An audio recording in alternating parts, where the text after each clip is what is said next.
Cette vidéo contient des spoils sur l'animé dont je vais parler, alors si tu l'as pas regardé, va te faire enculer. Yo! Faire sursauter son audience, rien de tel que pour obtenir son attention. Après avoir percé le YouTube Manga Game en moins d'une semaine,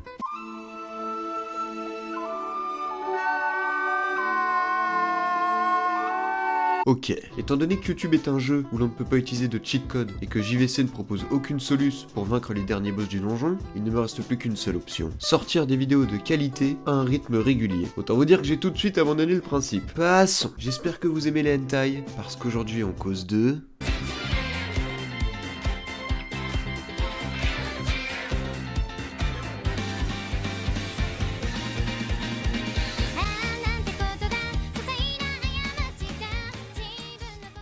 Tokyo Ghoul. Je suppose qu'on s'est tous demandé pourquoi Tokyo. Peut-être parce que l'intrigue se déroule à Tokyo.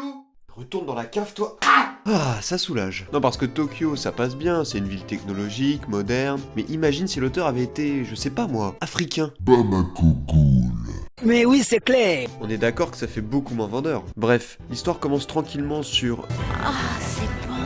Un orgasme. Je vous avais prévenu que c'était un hentai. Tu vois lui, c'est Ken. Non, pas ce Ken là, abruti. Pas celui-là non plus, putain. Ken Kaneki. Il aime lire. Et c'est déjà bien. Tu vois, elle, c'est Lise. Oui, je sais, c'est un nom de merde. Lise est une femme ravissante, mûre, cultivée, mais, et surtout, gourmande. Tout va bien, Lise? Tu sembles perdue dans tes pensées. Oui, ne t'inquiète pas, il n'y a aucun problème. Je me disais juste que...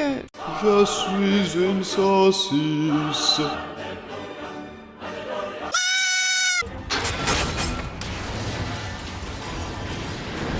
It was at this moment that Lise knew. She fucked up.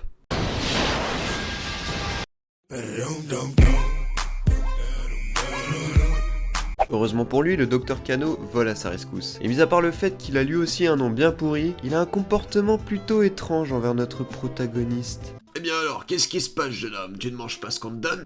Je sais que l'hôpital c'est de la merde, la bouffe, mais là tu exagères. C'est que... dans ma bouche... tout a un goût bizarre.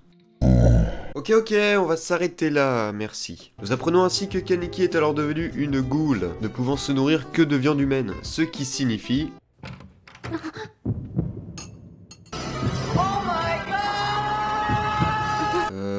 Ok...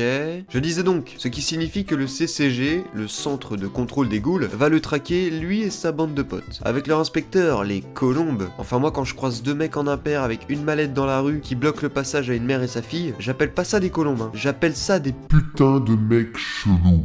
Bon, vu qu'on n'a pas trop que ça à foutre, je vais continuer en vous présentant rapidement le casting de ce chef-d'œuvre. Toka, la meuf bipolaire du manga. Je vais te tuer. Tu es jolie.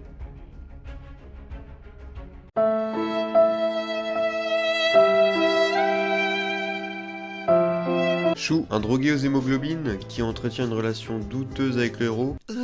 J'y suis peut-être allé un peu fort. Est-ce que tu peux te lever? Inami, la fille qui passe du stade de famille heureuse à orpheline dépressive en 2 épisodes. Amon et Mado, les inspecteurs du CCG qui sont plus que proches. Allez, tourne de toi, Bot. Je vais te montrer la deuxième utilité des quinques. Mais surtout, serre les fesses.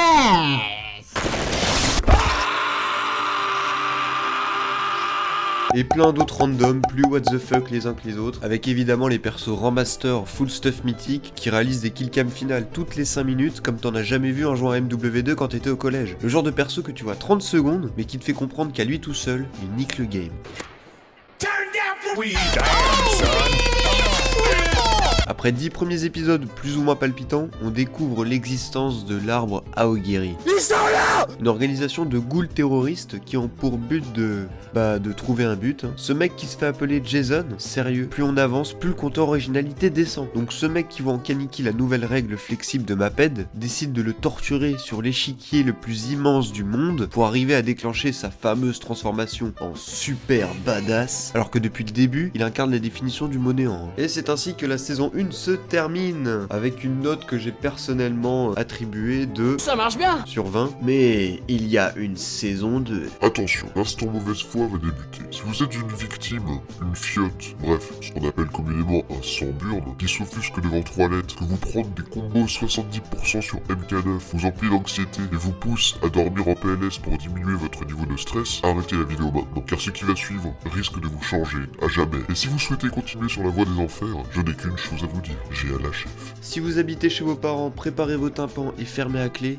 Parce que ça va chier, putain. Tokyo Ghoul racine de A. Me demandez pas pourquoi racine de A, hein, j'en sais rien. Peut-être A pour argent, hein, non, parce que quand je vois ça...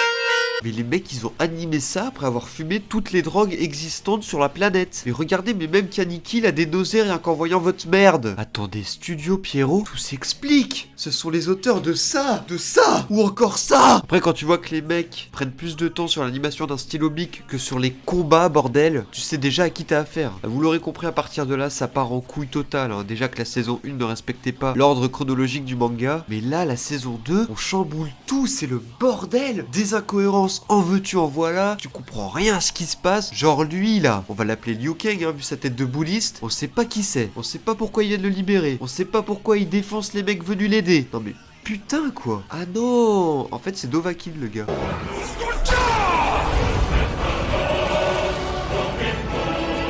Puis évidemment on n'en entend plus parler par la suite. Hein. Il y a lui aussi putain, mais son utilité est comparable à ça quoi. Oui, à ça.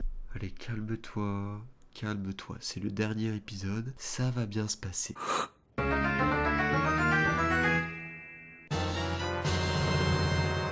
Yo, Kaneki. T'es qui toi putain? Commençons par le commencement. Allez, balance ton blaze. Appelle-moi Idée, ravi de te connaître. Oh putain. Ah, comme dirait Amon, hein.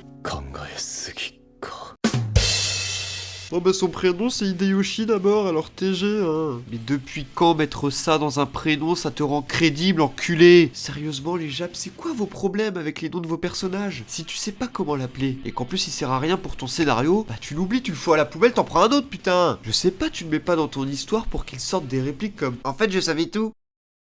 On va se faire un kebab? Le mec sert juste à manger des frites pendant un flashback émotion. Non mais regardez quoi, même Jason l'ignore tellement il a de la prestance ce FDP. Le mec part, on le voit plus pendant je sais pas combien de temps, et là il revient. En fait le mec, c'est Antoine Daniel. Du coup sa mort est littéralement l'origine de l'expression Osef. Je veux dire sérieusement, il y a des mecs qui ont été tristes en voyant ça.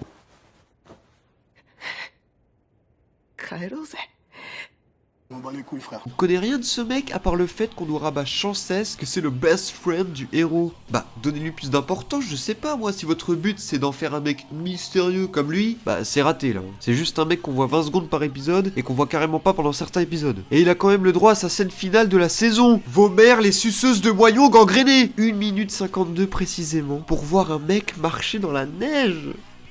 Dans la neige. Ouais, mais 2 minutes sur 20 minutes, ça fait pas grand chose au final. Non, c'est vrai, en 2 minutes, qu'est-ce qu'on aurait pu faire de mieux que ça? Peut-être le combat contre Arima, espèce de marsouin unijambiste bouffeur des troncs. Je m'emporte, c'est vrai. Mais moi, j'avais ça qui défilait dans ma tête à ce moment-là.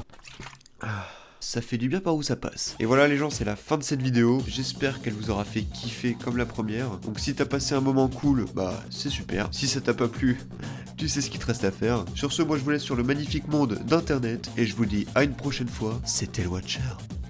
Supercalifragilistic, when we drop you go ballistic.